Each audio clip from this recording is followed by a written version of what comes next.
Hello, Dark Reader, and welcome to the Dark Side of the Library podcast. I'm your host, Katie, and with me is Creepy Carrie. Mwahaha. Today, we are going to be doing a whole list of new YA books coming out September 2022. This is going to be a two-parter. This happens to be part one.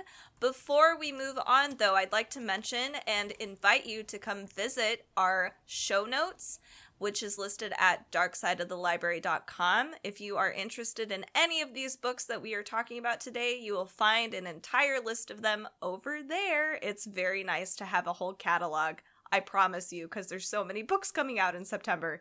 All right, Carrie, get us started with your first book. It is called Afterlove, all one word. It's by Tanya, Byrne. Comes out September 27. The publisher is Laura Godwin Books, and I'm trying to remember which publisher that's an imprint of. But anyway, it is for grade level 10 to 12, or age 14 to 18 years, or you can read it if you're an old goth granny like me. So when Ashana Persad meets Poppy Morgan on a school trip, she's sure it's too good to be true. Ash has never had much luck with girls, but Poppy proves different. Coffee dates turn to museum trips until soon the two girls can see a future together, one that's seemingly snatched from them when a hit and run takes Ash's life on New Year's Eve. Oh. As the last person to die before midnight, Ash is bestowed the title of Reaper, tasked with finding lost souls and helping them cross over.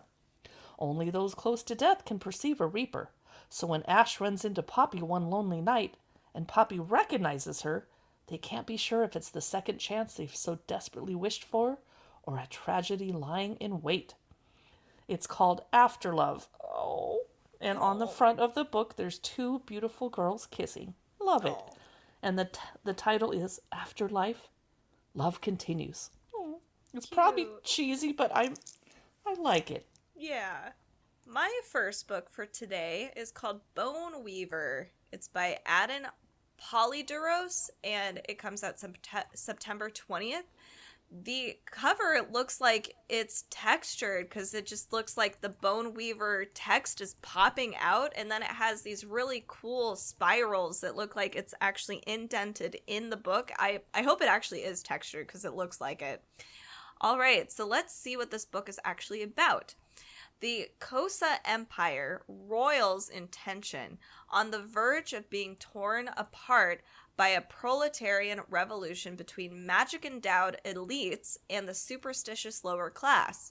But 17-year-old Toma lives blissfully disconnected from the conflict in the empire with her adoptive family and of benevolent undead. What? Oh. That's fun. I wasn't expecting it to go there. No. When she meets Vanya, a charming commoner branded as a witch by his own neighbors, and the dethroned Tsar Michael himself, the unlikely trio bonds over trying to restore Michael's magic and protect the empire from the revolutionary leader, Koshchi. I think I'm saying these things wrong. I am so sorry. Whose forces have stolen the castle. Vanya has his magic and Michael has his title, but if Toma can't dig deep and find her power in time, all their lives will be at the Koshchi's mercy. So this has kind of an Eastern European thing going on. Yeah. It's cool. I apologize for potentially not saying these things correctly. This is for reading ages 13 through 17. This sounds really interesting. It's a haunting fantasy. So check out Boneweaver. This is by Aden, Polydoros. My next book is Cryptid Club by Sarah Anderson. It comes out September 20 from Andrews McMeel. It starts off saying, do you hate social gatherings? Do you dodge cameras? Do you enjoy staying up just a little too late at night? You might have more in common with your local cryptid than you think. Enter the world of Cryptid Club, a look inside the adventures of elusive creatures ranging from Mothman to the Loch Ness Monster. This humorous new series celebrates the unique qualities that make cryptids so desperately sought after by mankind, to no avail. After all, it's what makes us different that makes us beautiful. Well, let's see if I can get a little preview of what's in here. I can. Thank you, Amazon. It's a little graphic novel. Oh, It's a little cool. comic book, but it's lots of pink and purple. So it's not very spooky, but it has the most adorable little Grim Reaper slash Jawa from Star Wars creature. There's a siren. There's the siren head. There's sleep paralysis demon. We've all met that demon. Yeah. Slender Man. Who else is in here? The Flatwoods Monster? Extraterrestrials, even Cthulhu. Yes. So Perfect. that is a cute little graphic novel YA book called Cryptid Club. That's awesome. My next book is called The Depths. It comes out September 13. This is by Nicole Lesperance. A tropical island full of secrets, 2 Victorian ghosts trapped for an eternity, and a 17-year-old girl determined not to be next. Oh. Yes. Eulalie Island should be a paradise, but to Addie Spencer, it's more like a prison. Forced to tag along to the remote island on her mother's honeymoon, why? Don't bring her with you. No. God. Okay. Addie isn't thrilled, understandably, about being trapped there for 2 weeks. The island is stunning with its secluded beaches and forests full of white flowers, but there's something eerie and unsettling about the place. After Addie meets an enigmatic boy on the beach, all the flowers start turning pink.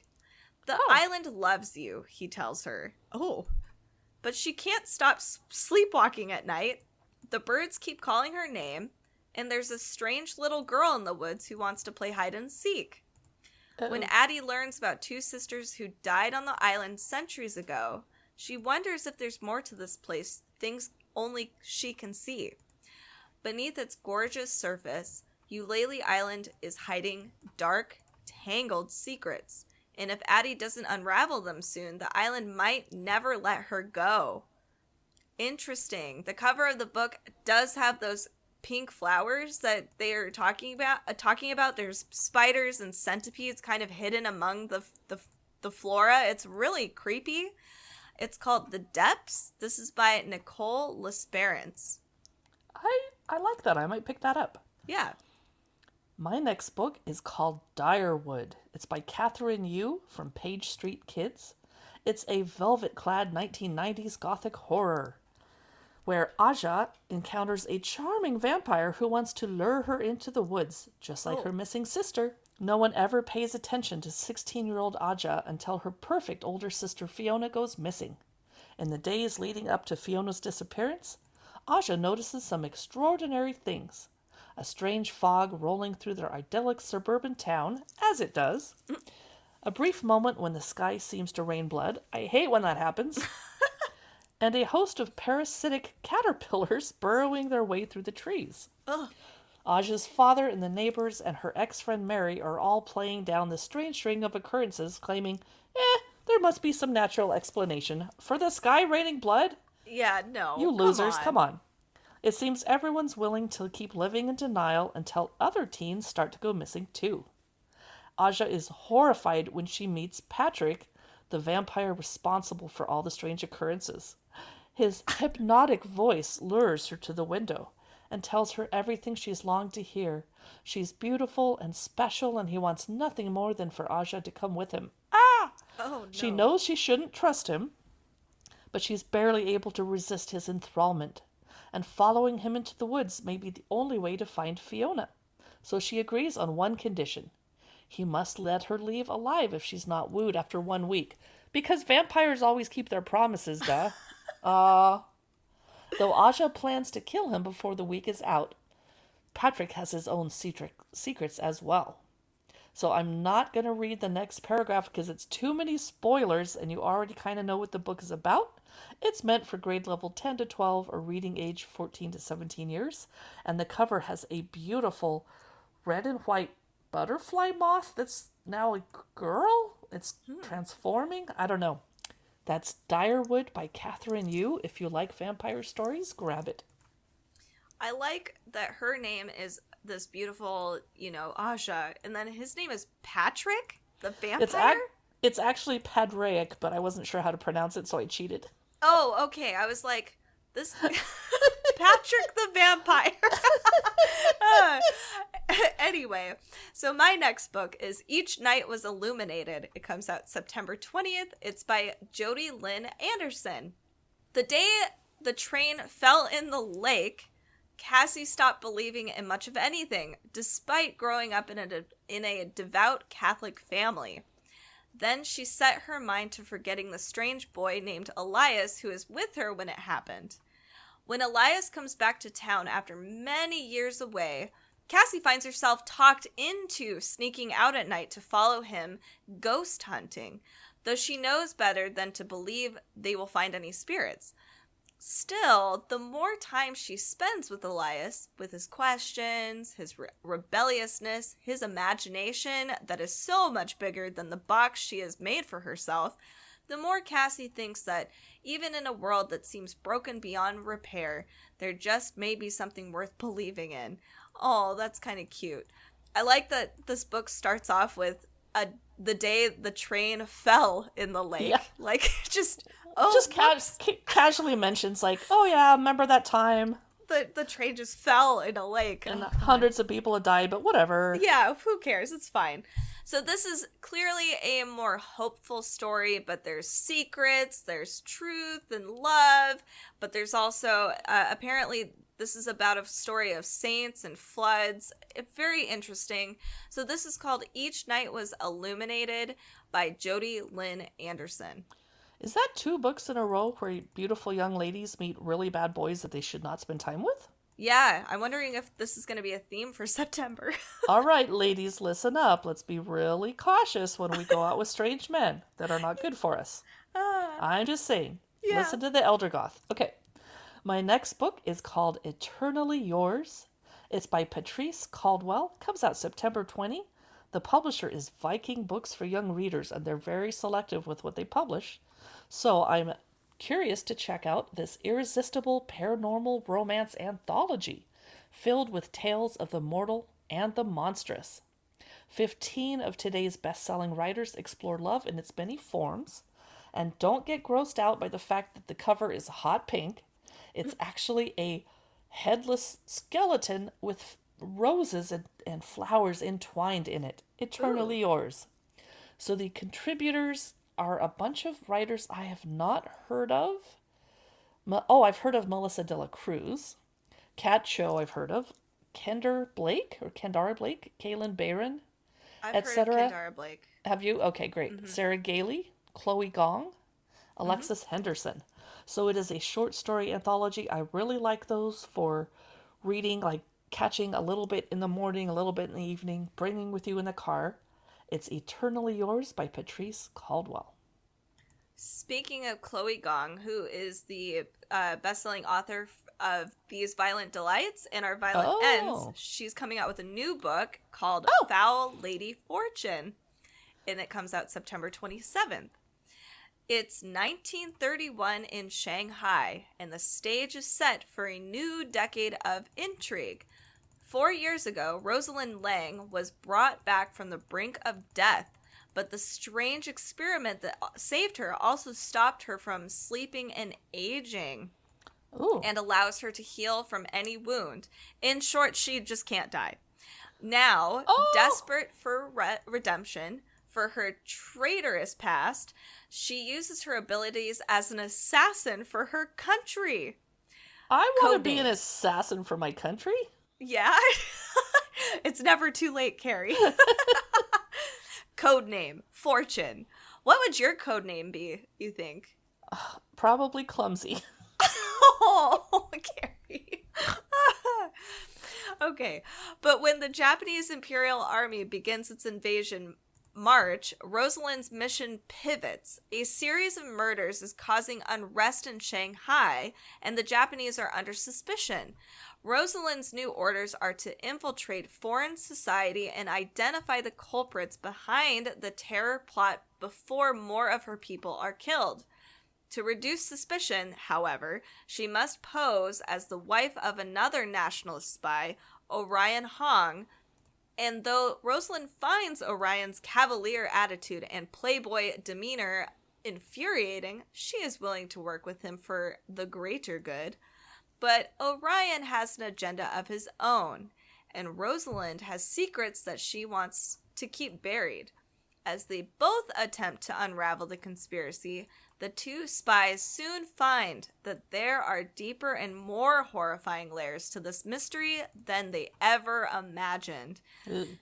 So, this is for grade level 9 through 12, so reading ages 14 and up. Check it out. This is Foul Lady Fortune. Chloe Gong has a thing for, it seems like thrillers and spy novels a little bit. Hopefully this has some really cool dark stuff going on.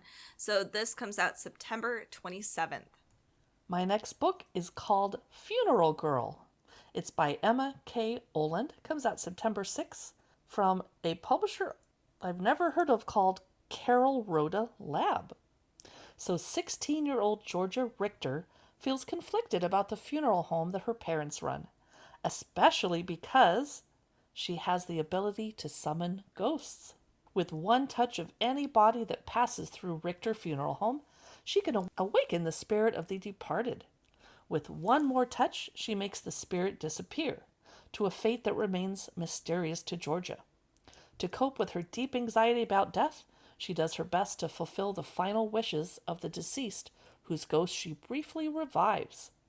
Then, her classmate Milo's body arrives at Richter, and his spirit wants help with unfinished business, forcing Georgia to reckon with her relationship to grief and mortality. This is meant for grade levels 6 to 12 or 13 to 18 years old. I think I would be a little nervous to have my 13-year-old read it if I had one, but I'm definitely going to check it out. It's Funeral Girl by Emma K. Ohland. My next book is called The Gathering Dark, an anthology of folk horror, which I'm excited about. I love anthologies and folk horror. It's perfect. So this comes out September 6th. This is by obviously a whole array of authors like Hannah Witten, Alison Saft, Erica Waters, Chloe Gong again. So these are the stories that haunt us. A cemetery full of the restless dead, a town so wicked it has already burned twice, with the breath of the third fire looming. A rural, isolated bridge with a terrifying monster waiting for the completion of its summoning ritual. I like that. Wow. A lake that allows the drowned to return, though they have been changed by the claws of death. These are the shadowed, liminal spaces where the curses and monsters lurk, refusing to be forgotten. Hauntings and a variety of horrifying secrets lurk in the places we once called home. Lots of New York Times bestselling authors have contributed to this amazing book. If you are looking for an anthology of folk horror, check out The Gathering Dark. It has authors like Erica Waters, Chloe Gong, Alison Saft. We have Aden Polydoros again, Shakira Toussaint. Lots of people are contributing to this book. Check it out. Comes out September 6th. My next book has a creepy cover. It's Yay. called The Getaway. It's by Lamar, Giles, and it has a person wearing a mask, but their eyes are crossed out and they have a creepy crossed out smile. It's red and black. It's scary. It looks like a clown.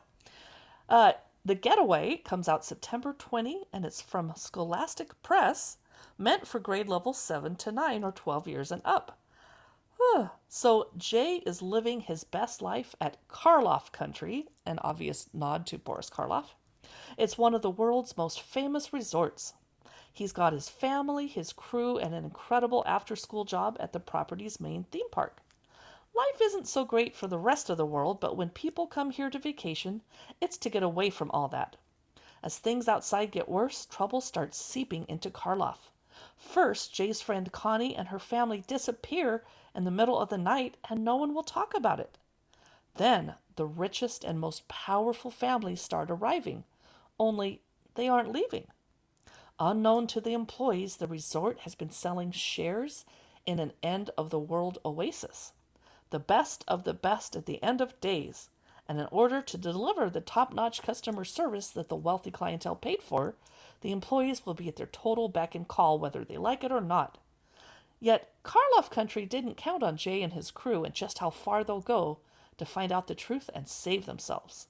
But what's more dangerous, the monster you know in your home or the unknown nightmare outside the walls? That's The Getaway by Lamar, Giles, and I'm definitely intrigued. Yeah.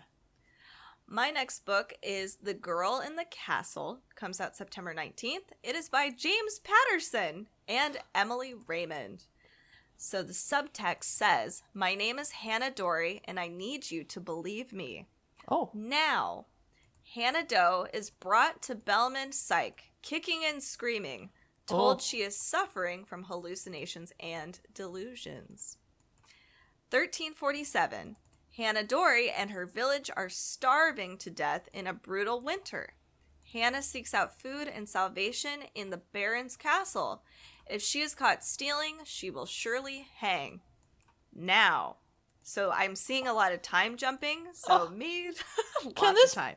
Can this poor girl get a break? Jeez. No!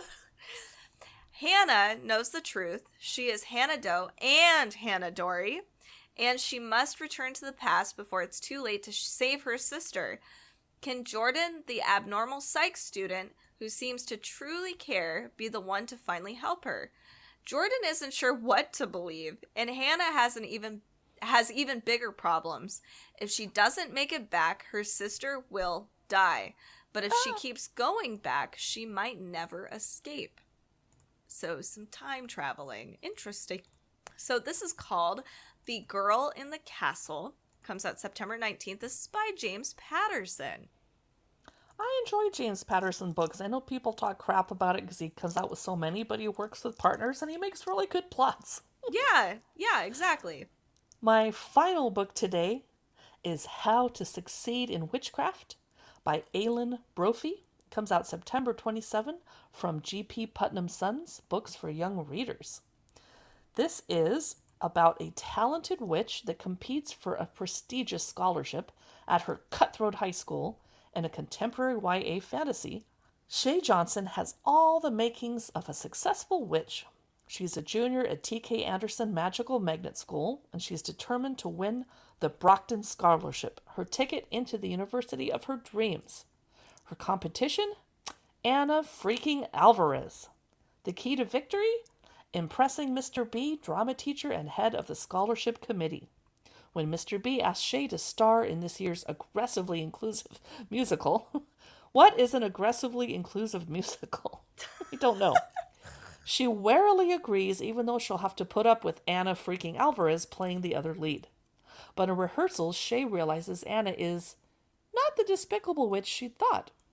Perhaps she could be a friend, or more. And Shay could use someone in her corner once she becomes the target of Mr. B's unwanted attention. Oh my. When Shay learns she's not the first witch to experience his inappropriate behavior, she has to decide if she'll come forward. But how can she speak out when her future's on the line? So it is a queer-friendly book about witches and struggling in high school. I am down for it. That is How to Succeed in Witchcraft by Aislynn Brophy. And my final book today is called It Looks Like Us. Comes out September 13th. This is by Alison Ames. This is for reading ages 14 through 17. Shy high school junior Riley is spending her winter break on a research trip to Antarctica. What? Cool. So this is actually sponsored by one of the world's biggest tech companies. She joins 5 student volunteers, a company-approved chaperone, and an impartial scientist to prove that environmental plastic pollution has reached all the way to Antarctica. But what they find is something much worse. Something that looks human. Oh. Ooh. Riley has anxiety, ostracized by kids at school because of panic attacks. So when she starts to feel like something's wrong with their expedition leader, Greta, she writes it off. But when Greta snaps and tries to kill Riley, she can't chalk it up to an overactive imagination anymore. Not anymore. Nah. Worse, after watching Greta disintegrate, only to find another student with the same affliction, she realizes they haven't been infected. They've been infiltrated by something that can change its shape. And if the group isn't careful, that something could quickly replace any of them. So this book is called It Looks Like Us. It's by Alison Ames. If this is about being stuck on a boat in Antarctica with some creepy monster or like a changeling that's trying to kill them all, I'm down for that. That will scare me for sure. So that is It Looks Like Us by Alison Ames. And if you have made it all the way through this podcast, you clearly love dark YA books like we do too. Stay tuned for our next episode, which is the second half of all the dark YA books that we found for September 2022. We publish our podcast episodes on Wicked Wednesdays, Freaky Fridays, and occasionally on Macabre Mondays. We also talk about adult books, dark fiction, cookbooks, art books, and if you hop over to our Amazon Live channel, you'll see us talking about tarot decks, dark toys, Halloween, and lots of dark books. We are at amazon.com/live/darksideofthelibrary. You can find us on Instagram and Facebook at Dark Side of the Library. Be sure to stop by our website, and thanks so much for listening. We appreciate you.